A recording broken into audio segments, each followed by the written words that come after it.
Good morning. This is a tutorial to show you how to write a waltz on the piano. This is step one, which is putting the chords in. So the first thing we're going to do is map out our chords, and hopefully you should be able to see my grid here.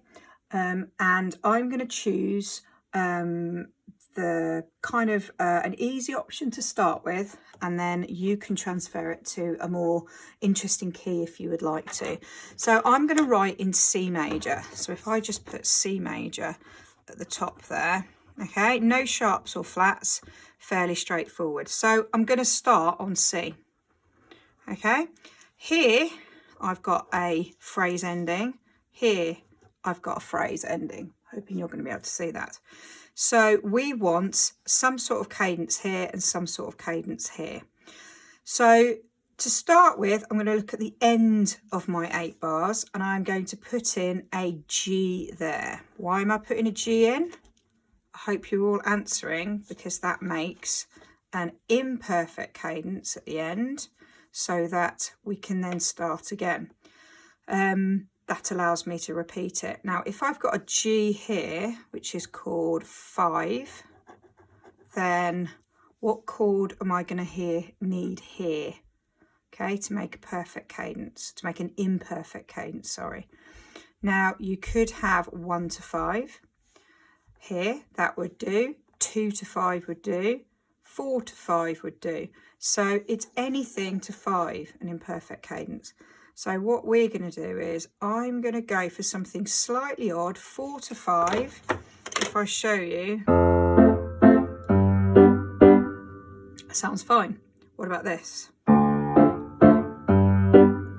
think using the minor chord, by using a chord 2 there, and you write it in little Roman numerals to show that it's minor, makes it a little bit more interesting. Okay, so I've got my ending worked out.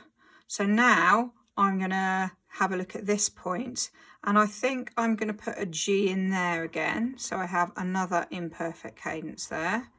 But this time I am going to go with 4, which will sound a little bit more normal. So what do I want here?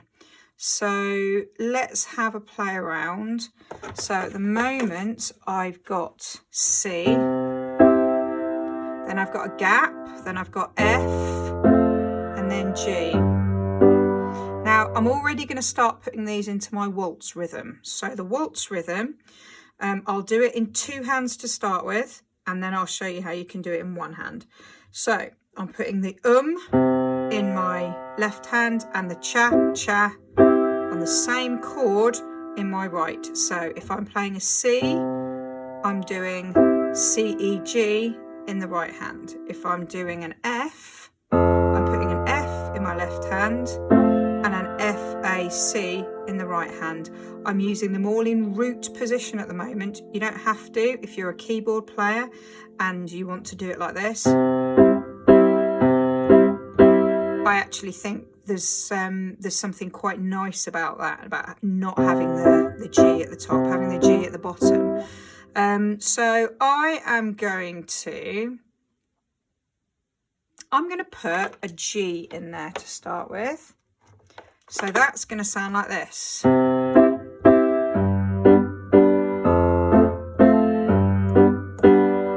Okay, and you know what? I've changed my mind. I'm going to make that an interrupted cadence by going to chord 6 there. And I'm going to put an A minor in there. Okay, so now with my triplet rhythm, sorry, not my triplet rhythm, my waltz rhythm.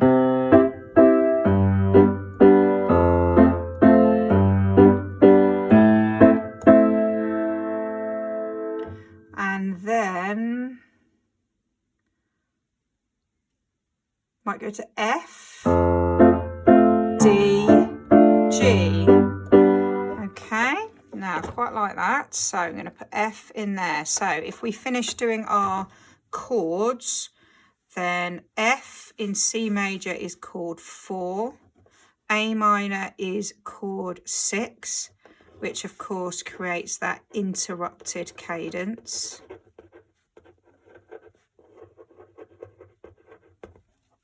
Then G would be chord 5, put that in there, put a 1 in there.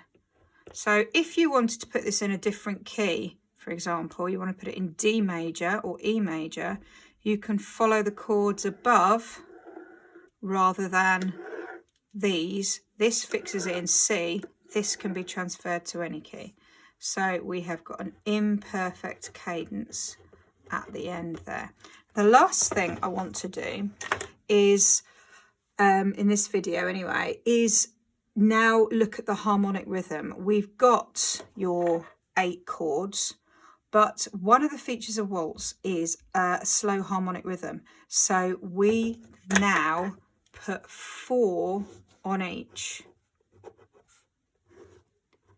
So an 8-bar phrase becomes a 32-bar phrase.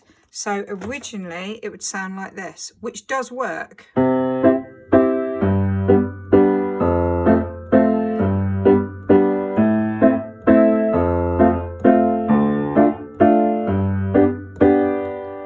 I've just thought of something else. If you make this chord major, it adds another layer to it. Listen.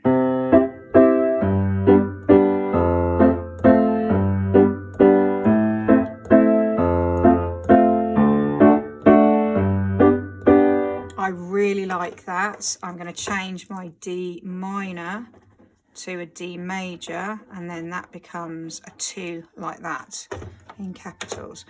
Going back to the harmonic rhythm, now I'm going to do it like this.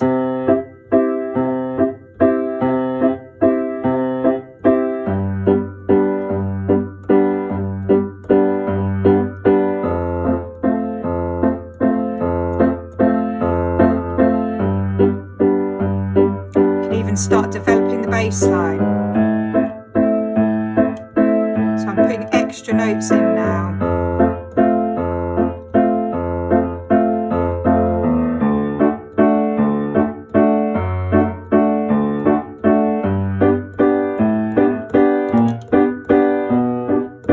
So there, I've just started to add some passing notes in the bass line just to make you make it a little bit more interesting. So that's video 1.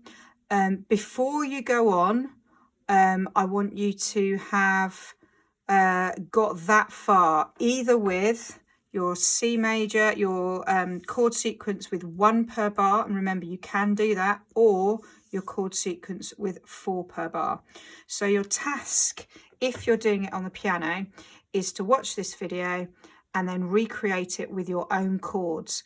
Record that for me so I can hear it, upload it to the assignment and hand in, and then you can go on to video number 2.